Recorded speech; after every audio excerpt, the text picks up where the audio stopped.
Assalamualaikum warahmatullahi wabarakatuh.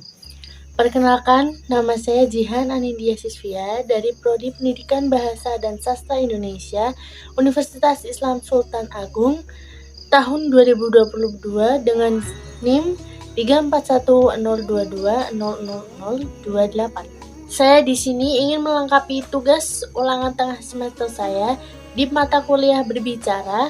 Dosen pengampu Ibu Leli Nisfi Setiana SPD MPD. Saya di sini akan menyampaikan materi yaitu hakikat berbicara. Sebelumnya, apa itu berbicara?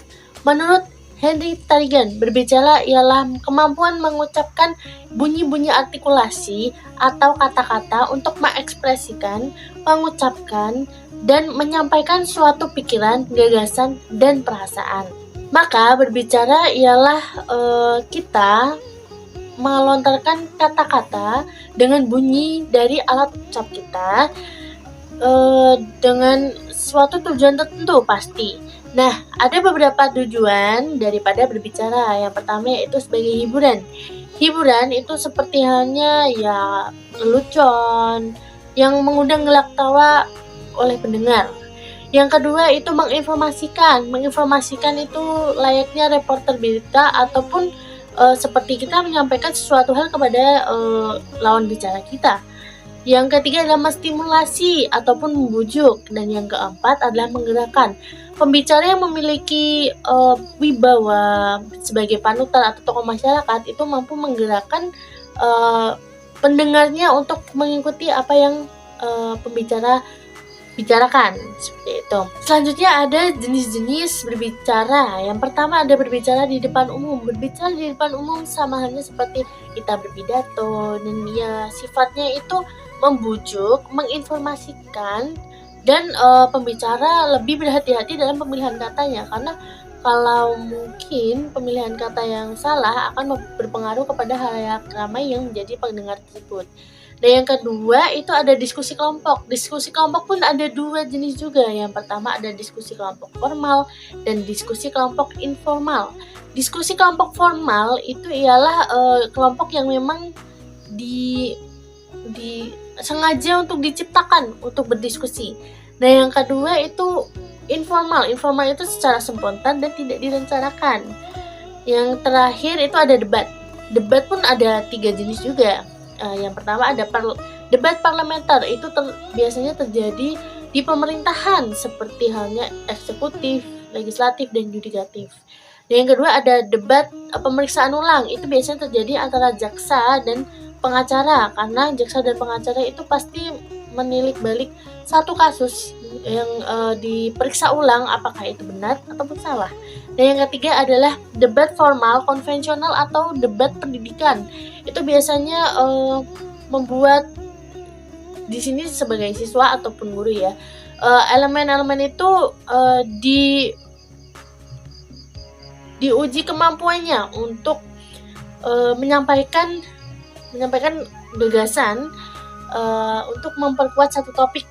Tujuannya untuk meningkatkan kemampuan antar kubu untuk menyampaikan gagasan secara logis, jelas, dan terstruktur. Nah, mungkin berbicara ini kadang ada yang efektif, kadang tidak efektif. Nah, ya ada beberapa faktor yang mempengaruhi keefektifan berbicara. Yang pertama itu faktor kebahasaan, seperti halnya tekanan ucapan, lalu nada sandi, lalu ketepatan ucapan yang dilontarkan, seperti itu.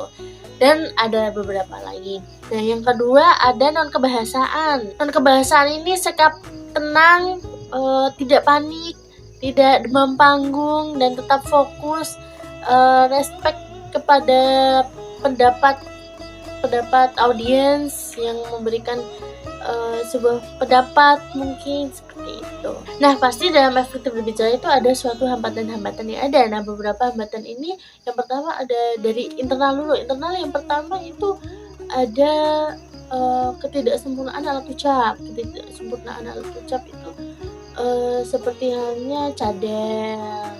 Yang kedua itu penguasaan komponen kebahasaan, itu seperti halnya lafaz dan intonasi.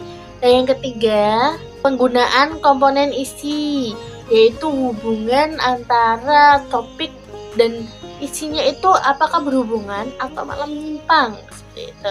Dan yang keempat, yang terakhir dalam faktor internal itu kelelahan atau kesehatan fisik, ya itu pasti membawa pengaruh yang besar ya terhadap sesuatu ketika kita berbicara. Ada hambatan eksternal seperti hanya suara atau bunyi, lalu media untuk berbicara, lalu ada gangguan-gangguan dari luar seperti itu. Dan ada beberapa juga yang lain. Nah, dalam berbicara ini pasti kita harus memiliki suatu sikap dan mental seorang pembicara. Yang pertama itu adalah sifat komunikasi. Komunikasi berarti sang pembicara dengan sang pendengar harus memiliki satu komunikasi meskipun tanpa adanya saut paut ya, saut menyaut seperti itu. Hanya misal di muka umum pembicara harus memiliki suatu sifat komunikasi terhadap audiens yang sedang mendengarkan pidatonya, contohnya seperti itu. Nah, yang kedua adalah rasa percaya diri.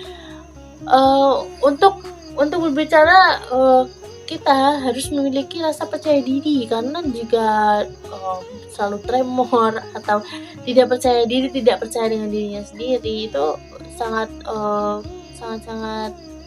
mengganggu proses berbicara. Nah, yang ketiga itu adalah rasa kepemimpinan. Rasa kepemimpinan itu maknanya dalam berbicara kita harus menjadi seorang pemimpin di dalam waktu kita berbicara tersebut. Jadi tidak malah ada yang memotong lalu kita biarkan saja, tidak boleh ya. Karena berbicara itu kita harus memiliki suatu sifat kepemimpinan. Maka dari itu waktu kita berbicara harusnya kita yang memimpin waktu tersebut. Nah, yang terakhir adalah bagaimana kita menjadi pembicara yang efektif. Yang pertama itu jangan banyak catatan. Nah, kalau kita berbicara di depan umum tapi kita memiliki banyak catatan, pasti kurang enak dilihat oleh audiens yang mendengarkan kita, seperti itu. Nah, yang kedua, memiliki poin pembicaraan. Maka dari itu kita tidak harus mengoceh di depan umum ya. Tidak boleh mengoceh karena kita memiliki satu poin-poin yang harus kita sampaikan yang lebih penting. Nah, yang ketiga, jangan gelisah, tetap tenang, tetap kuasai emosi, tetap fokus dan mengalir begitu saja untuk berbicara kepada audiens. Saja yang keempat, temukan posisi yang nyaman dan mungkin dari segi apa yang kita pakai pun harus senyaman mungkin untuk kita dapat berbicara dengan efektif. Yang kelima, tadi lagi, jangan mengoceh karena tidak terlalu baik ya untuk mengoceh di depan umum kepada audiens yang sudah menunggu lama.